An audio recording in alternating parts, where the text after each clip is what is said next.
There is no one single Maimonides. Depends with whom you are speaking. Today we spoke about a Kantian Maimonides. True? Maimonides didn't know that he's Kantian. But let me shortly distinguish between 7 types of Maimonides found in scholarship. The first one is the great philosopher, or what is called the rationalist. That's one of the titles of the last books of Maimonides by Herbert Davidson. As such, as a rationalist, he became, we can speak about an idol, especially in the Enlightenment, but also in Israel for a while, provided the activity of Yeshayahu Leibovich. That is the Jewish rationalist par excellence. Then there is another Maimonides, which is, in my opinion, deeply different from the rationalist Maimonides, and that's the halachic Maimonides, which for sure cannot be denied. But people emphasizing the halachic Maimonides, also they emphasize from time to time the strong rationalistic inclination of Maimonides. And that you can see in the writings of many, many scholars, but more eminent scholars in this direction. The late Isador Tversky and David Hartman, for example. Not that they deny that he was a philosopher, but a philosopher which combined halacha with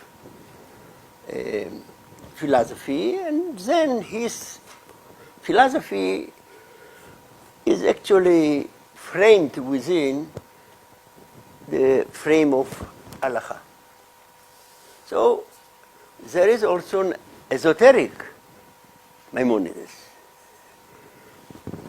basically promoted by Leo Strauss, which brings Maimonides in a totally different framework. There's not the framework of halacha, and not exactly the philosophy, the new Aristotelian philosophy, but some form of Platonic philosophy. So that's a totally different form of Maimonides, which assumes a lot of assumptions about some hidden agendas in Maimonides, which are not revealed because of his esoteric trend. To this trend also Shlomo Pines adhered to a certain extent. Then we have the Kabbalistic Maimonides.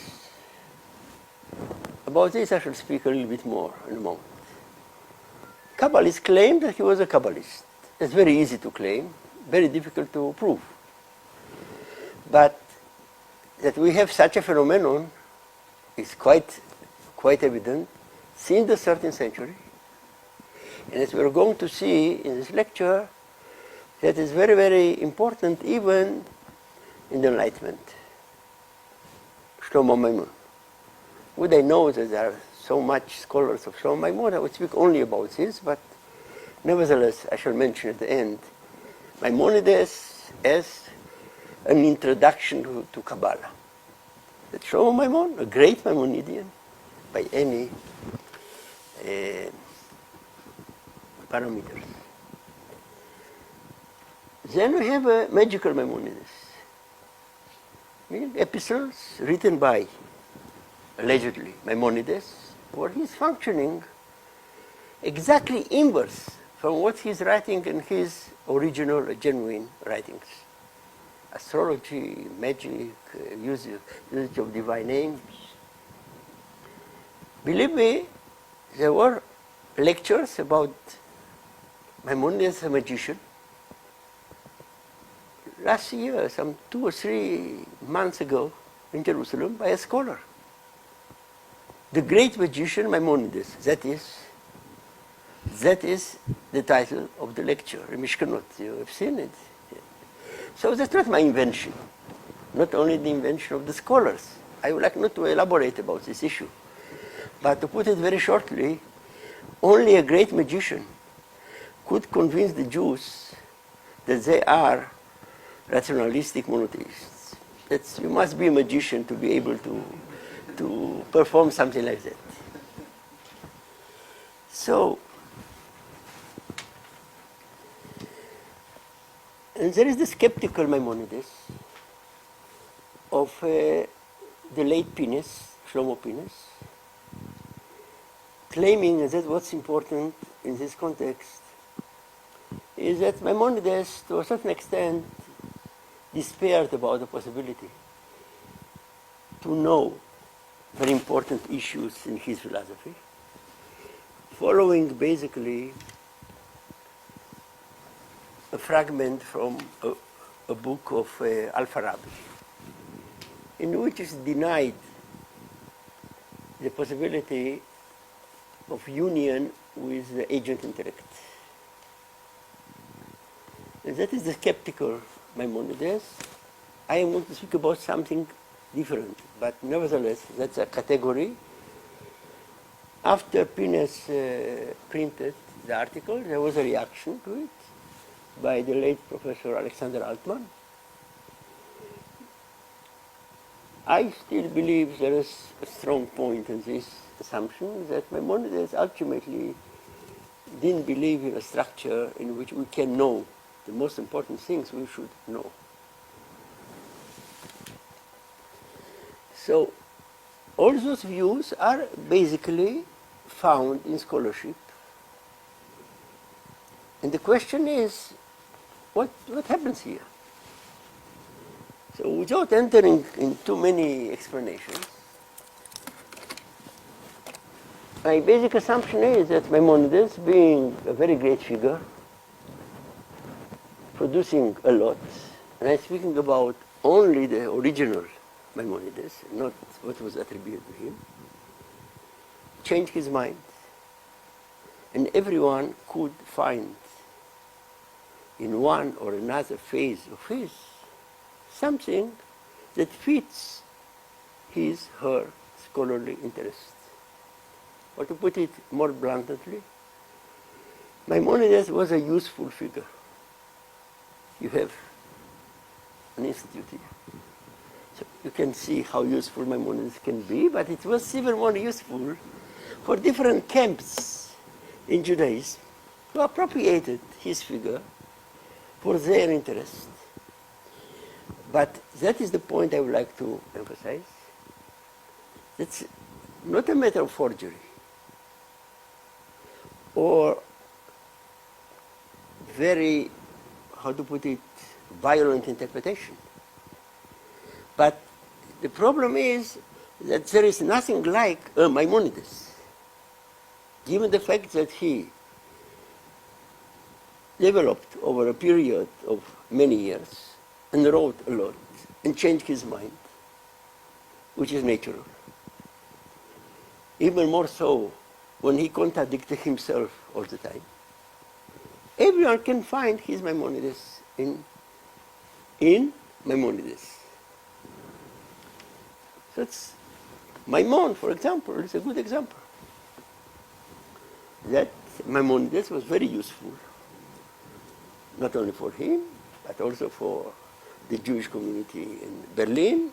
Here we have actually our enlightenment, that we can publish, comment, and show that the Jews were not so terrible as the Christians think. That's why Maimonides is very useful. The exercise I would like to make here is to read the text of the early Maimonides and discuss it in the context in which it was quoted once by a Kabbalist. So the text is preserved in another important Sephardi figure named Nachmanides, who was not very fond of Maimonides and criticized him in many, many cases. But here we have a case in which it's very, very laudatory. So Maimonides, he wrote around 1260. A very important eschatological book dealing with the fate of the soul after death. At the very end of the book, he's quoting Maimonides, Motamot, that I would like to emphasize, from Arabic, but by his translation, which is better than any other translation made by the philosophers. So here we see a Kabbalist who understood Maimonides better than the philosophers, and compared him, that I cannot enter in too many details, to very important Kabbalistic issues. So, you have the text I translated from the normal edition of Nachmanides Sha'ar HaGvul, which is not good. It was done by philosophers who knew Arabic. And below, I have a quotation of Nachmanides, who was, unfortunately, a Kabbalist. I shall speak about small differences.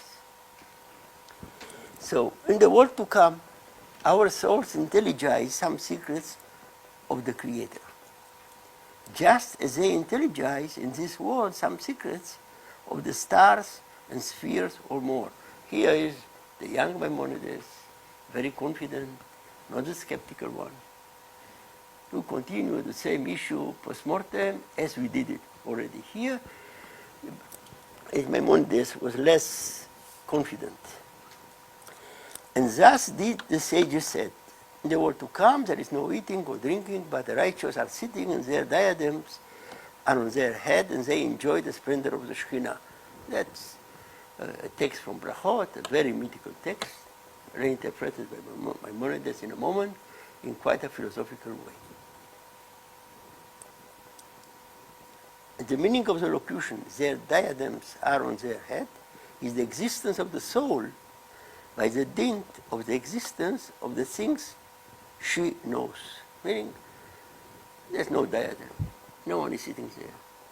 Everything is fabula. It's an invention. What's the meaning of what the sages are saying? That is the Aristotelian story that the intellect is subsisting by the intellectual cargo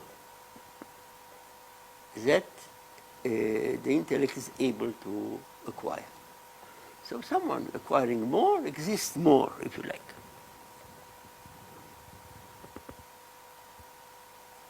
And it is being identical with that things, he v'hu davar echad, meaning Aristotelian theory of cognition. Cognition is identification between the intellect and the object of cognition.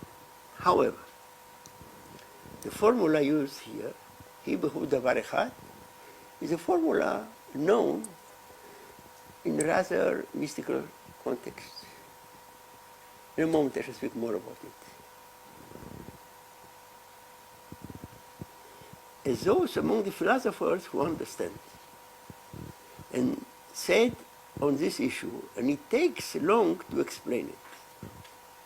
And what they, the sages, say, they enjoy the splendor of the Shekhinah. Their intention is that those souls delight what they intelligize from the secret of God. Maimonides, the late Maimonides, will be very careful to speak about understanding the secret of God. He was becoming skeptical with the time. But here, you can see a very confident statement.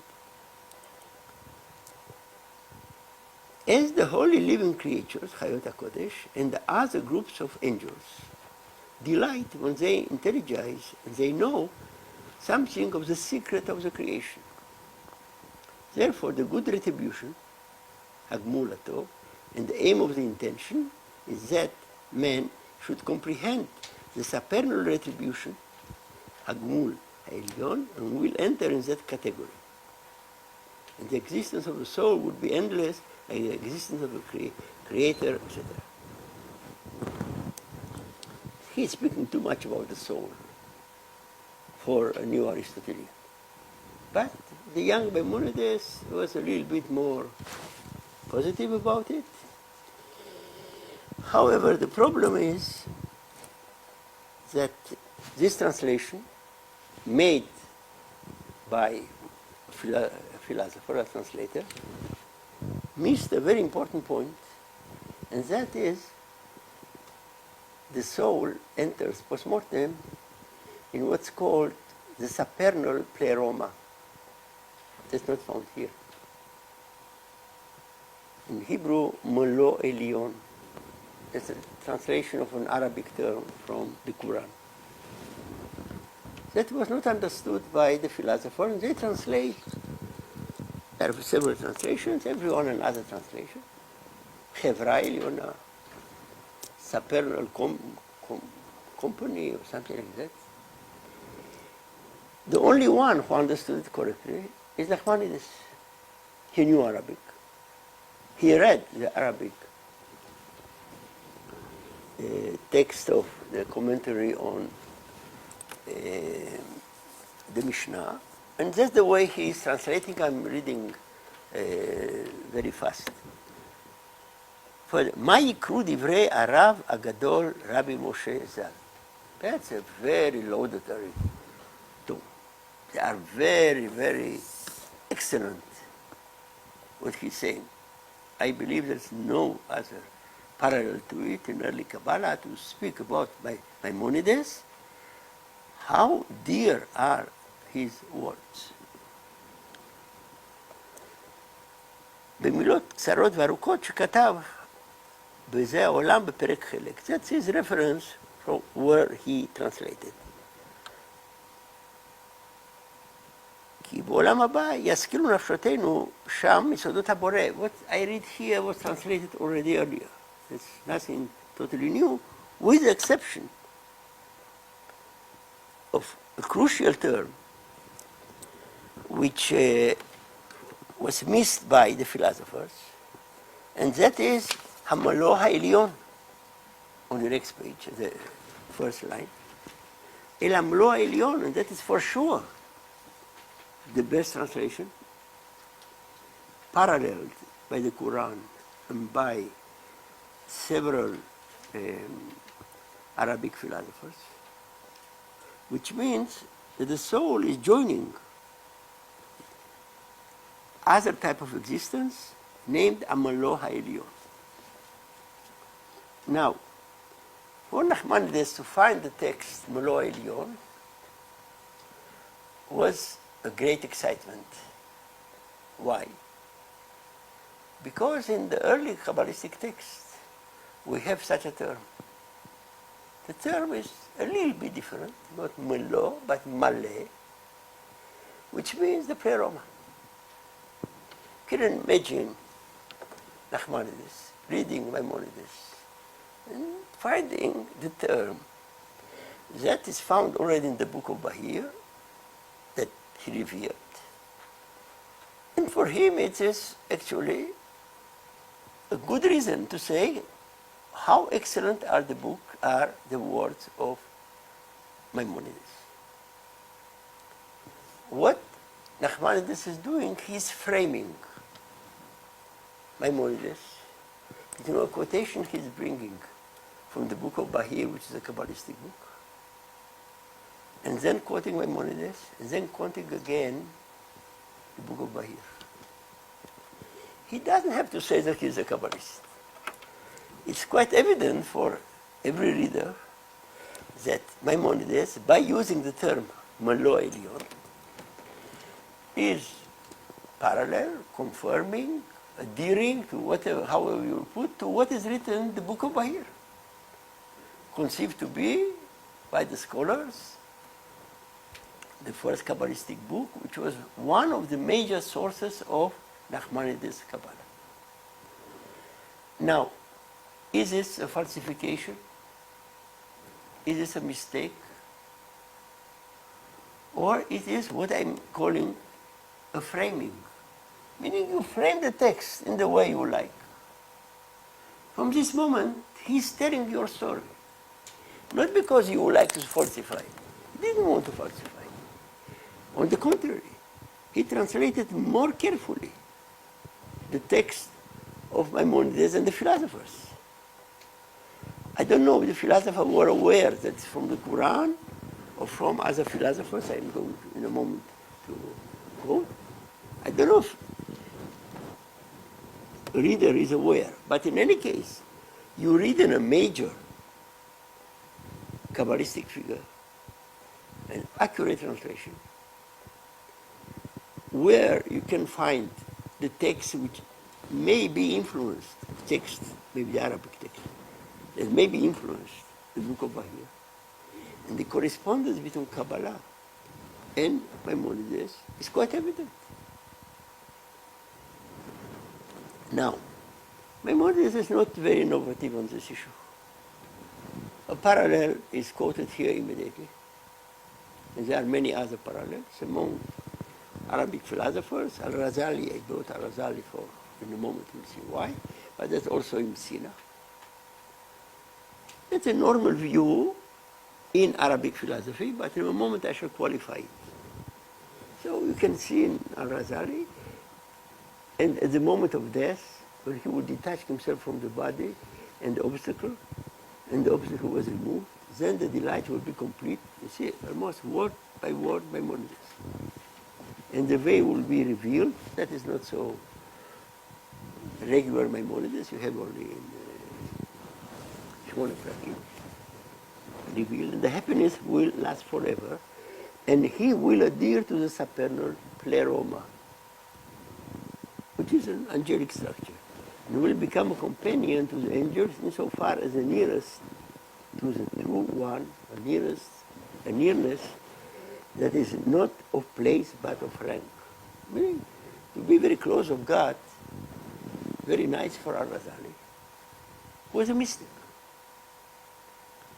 Now, Al-Razali and also Ibn Sina are described from time to time, not just as mystics, but some form of mystical philosophy. Not my term, scholars using it. From this point of view, Maimonides is a mystical philosopher.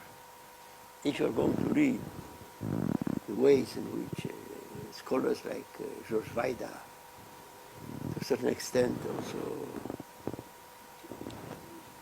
Joseph Sermoneta, and more recently Menachem Loberboim, you'll see there is something like a certain type of mysticism which is philosophical.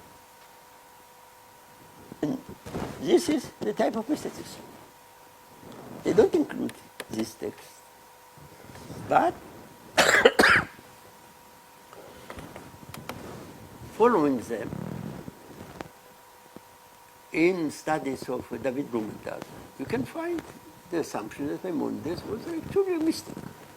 Not once, not twice. Why? Because he has this form of detachment of the soul, attachment to the form of transformation. It's considered by scholars to be actually a certain form of mysticism. So, from this point of view, Maimonides is a mystic. Speaking about this experience, postmodern experience, in a very strong way of being actually, by invading the divine sphere and being close to God. It's a certain form of mysticism, and I don't want to enter here definitions of what mysticism is, but other scholars decided that that is a sign of mysticism.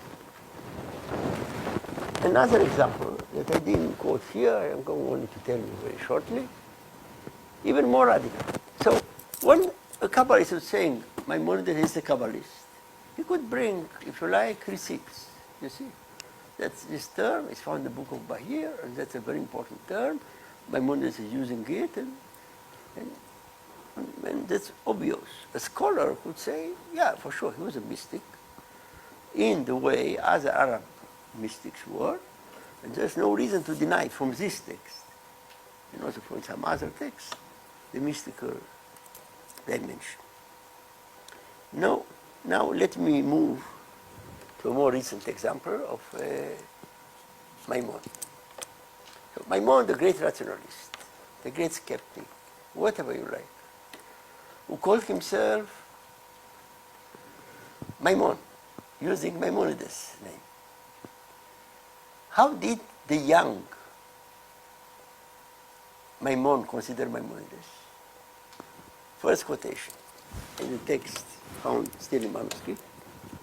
Whoever has not studied the books of the divine philosophers, especially the guide of Maimonides, in order to comprehend the issue of rejection of all attributes, changes, and patience from God, has no way to enter the chambers of Kabbalah whatsoever.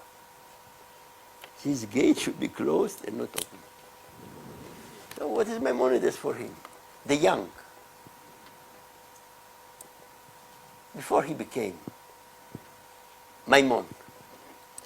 He's an introduction to Kabbalah. He is a totally necessary introduction to Kabbalah. No one would understand Kabbalah without Maimonides. This view is not so unique. You can find it among much greater Kabbalists, like Rabbi Cook, for example, who said exactly the same, without reading Maimon. He said, actually, it's impossible to enter Kabbalah without studying first Maimonides, because that purifies your understanding of the terminology found in Kabbalah. So without Maimonides, no Kabbalah. It's very interesting to point to the fact that Maimonides emerged a little bit earlier than Kabbalah. And for Rabbi Cook, that was a sign. Actually, Maimonides was, the mission of Maimonides was to open the gate to the Kabbalah by allowing much more sophisticated and spiritual understanding that otherwise the Kabbalah would not be understood. So that's not so unique in Cheshek Shlomo. It's found also elsewhere. And again, another text, again in Cheshek Shlomo, the second category is the category of the Kabbalists. You know, Shlomo Maimon likes very much to make categories. They felt that there are wondrous secrets in the Torah, and also the sayings of the rabbis are very sealed and obscure. Their soul desire to know the secrets, and so they hold to the science of Kabbalah, and so that thereby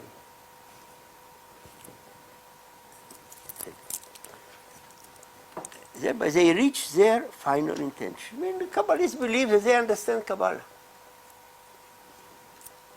And they are content with the knowledge of those matters without any conceptualization of those things whatsoever. And they thought that they know all the secrets of reality and the order of creation of the world and the order of its governing. All this according to strange fantasies. Some of them are eliciting love, others the inverse, as it is appropriate to cry and complain on the fact that such things have been attributed to the nature of God, blessed be He. You can see what he's saying here is following actually what he wrote earlier. Many Kabbalah understood without conceptualization, in Hebrew is tziur, is a thing to love. Only someone who studies Maimonides, conceptualizing, is capable to enter Kabbalah. So that is a view which remained still in manuscripts, but it is not so exceptional in Kabbalistic camps, which sees in Maimonides actually a corridor to enter Kabbalah, a necessary corridor, not just a corridor. So this form of conceptualization is found. And let me bring one more example, and then speak a little bit more about skeptical Maimonides. one of the Kabbalists who was a real Maimonidean, the hero of my writings, Avraham Abulafia, wrote several commentaries on the guides, maybe 3, maybe more. That's not done by any philosopher. Up to today, no one wrote more than one. Caspi wrote 2. But that's all. Short. He wrote 3. Abulafia studied for 10 years before becoming a Kabbalist Maimonides and his sources available in Hebrew.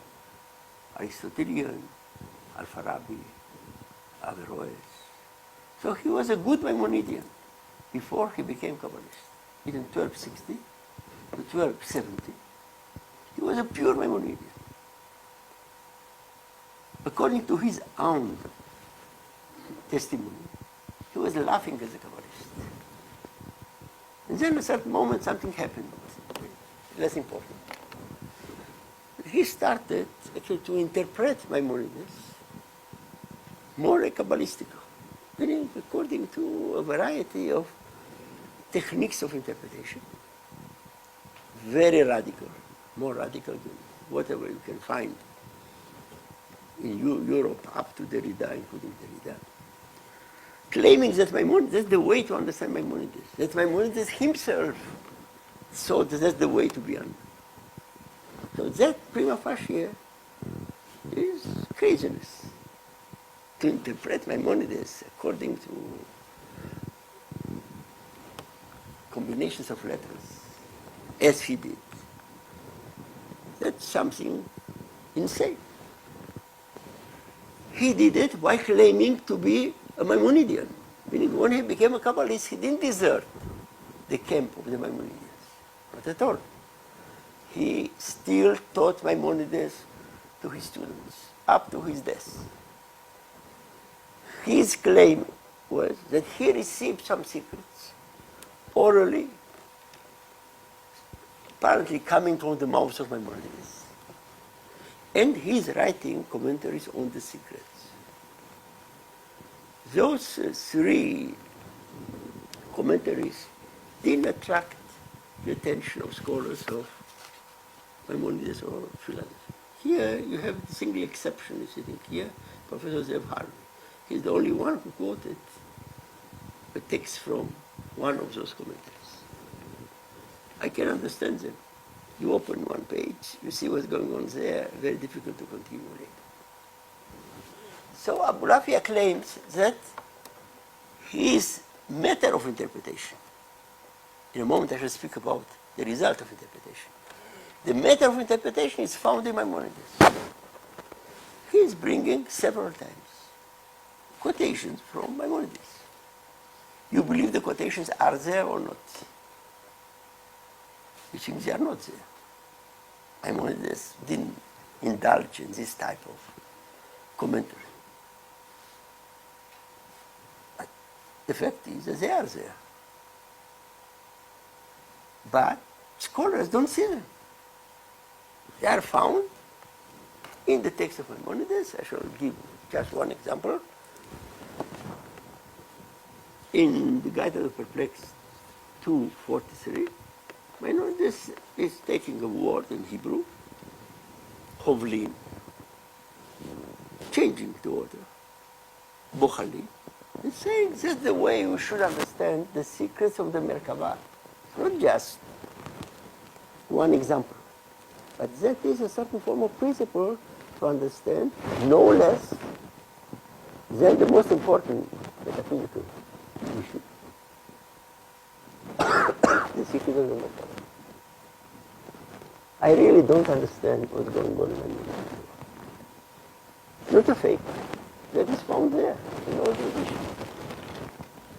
However, for Abulafia, that was a proof text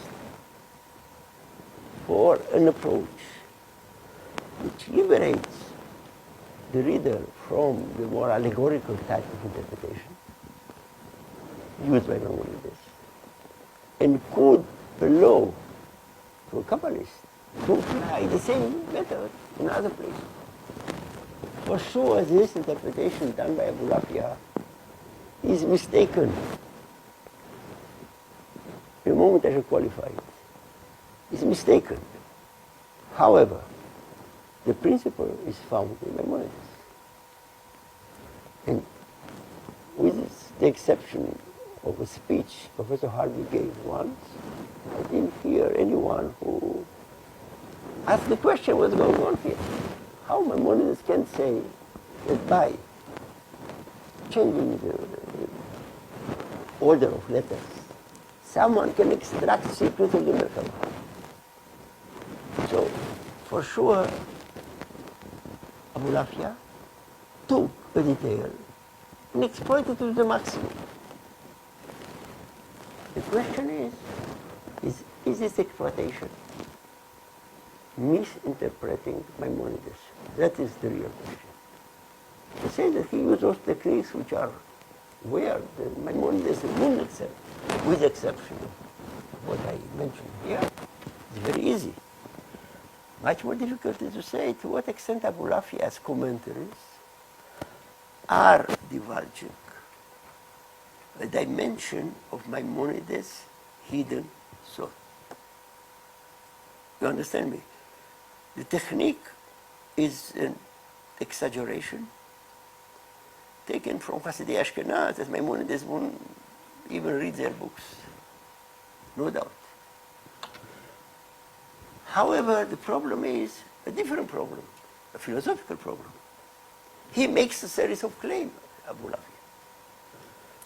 Are those claims a misunderstanding of Maimonides, or are they an understanding of Maimonides? So, my claim is that in many cases, Abulafia reveals secrets of the guide, secrets that Maimonides has decided to hide.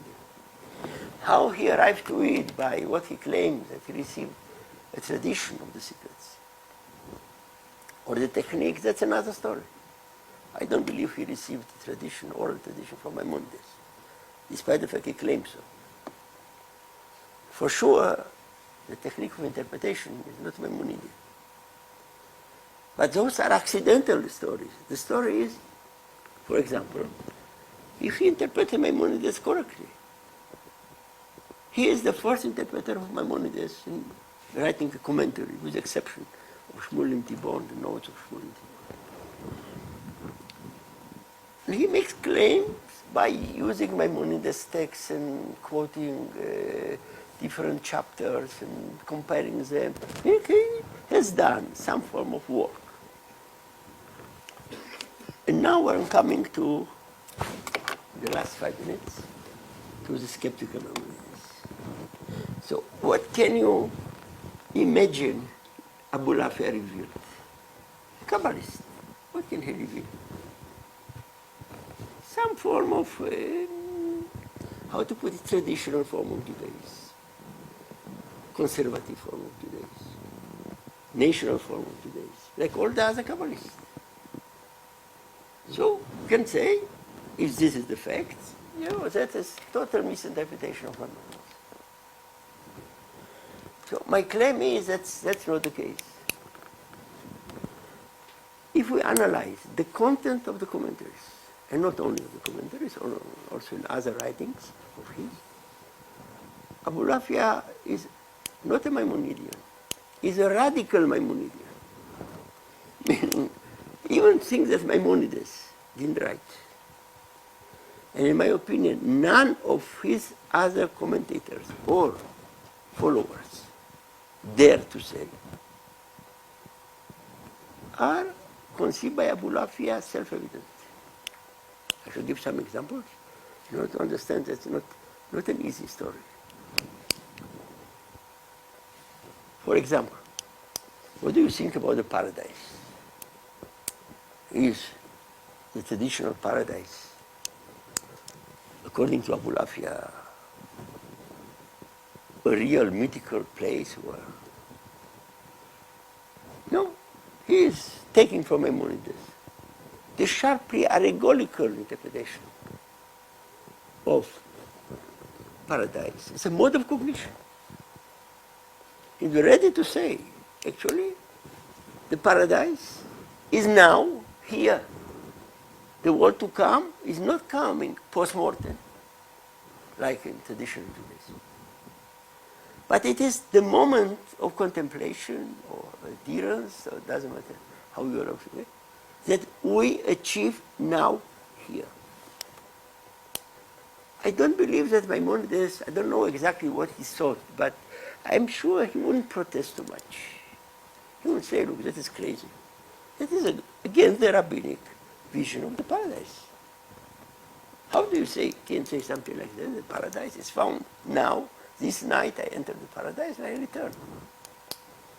An example. That's a mild example. Reading those commentaries, you can find the vision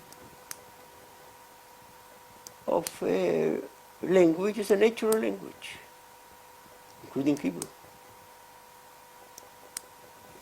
Maimonides a little bit here dealing with conventional stories. I would like not to enter too much.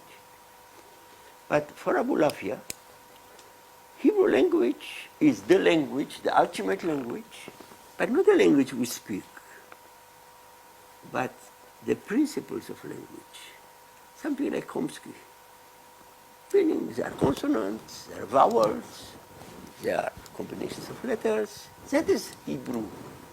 Hebrew is not the actual language we speak now, but it is the best language because it deals with the natural aspects of language.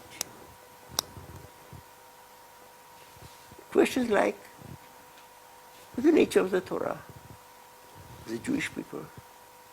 Are they the unique,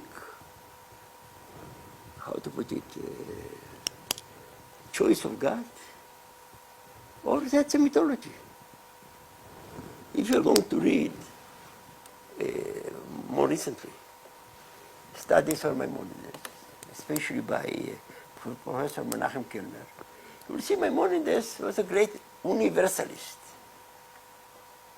Yes, but what's it mean to be universalist if you believe the Jewish people is chosen, and the language is chosen, and everything is chosen? There's not too much universalist here. Abulafia, the Kabbalist, dealing with all the combinations of letters, believes that actually Hebrew is not the language we speak. It is something coming before the language. In my opinion, Chomsky is the best parallel. The nation of Israel, yes, if they qualify. For example, he's speaking a lot about, not about the multitude of the Jews. That is nothing. It's obvious. He's speaking about the multitudes of the rabbis. An expression very, very rare to speak. The rabbis, not you. You sleep. The multitudes of the rabbis, it's a very sharp statement, not a unique statement. Maimonides would be very glad, in my opinion. Would he be asked, who are those Ashkenazi rabbis? He would say, oh, there's a multitude of the rabbis. They don't count at all. And even more so, what is the nature of the Torah? So for Abulafia, that is the nature of religion. What is the nature of religion? I don't know. But this vision of the Torah as a nature is universalistic, not very Kabbalistic.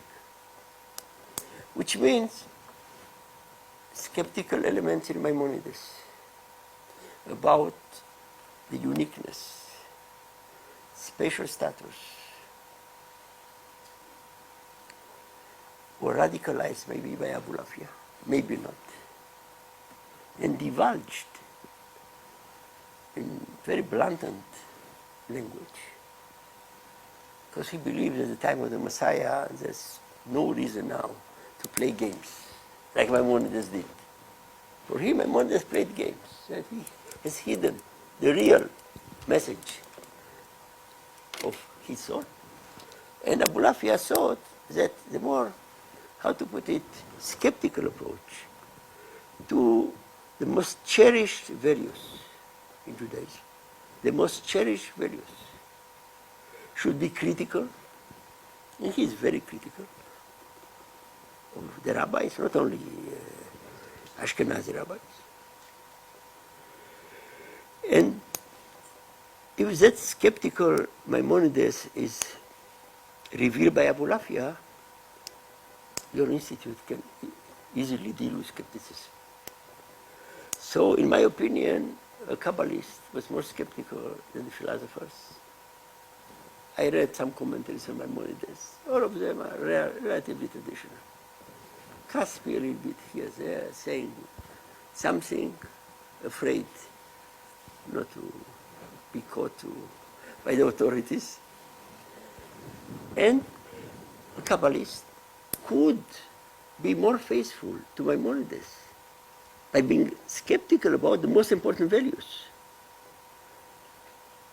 without, in my opinion, betraying the sources he interpreted. So here, it's exactly 45 minutes.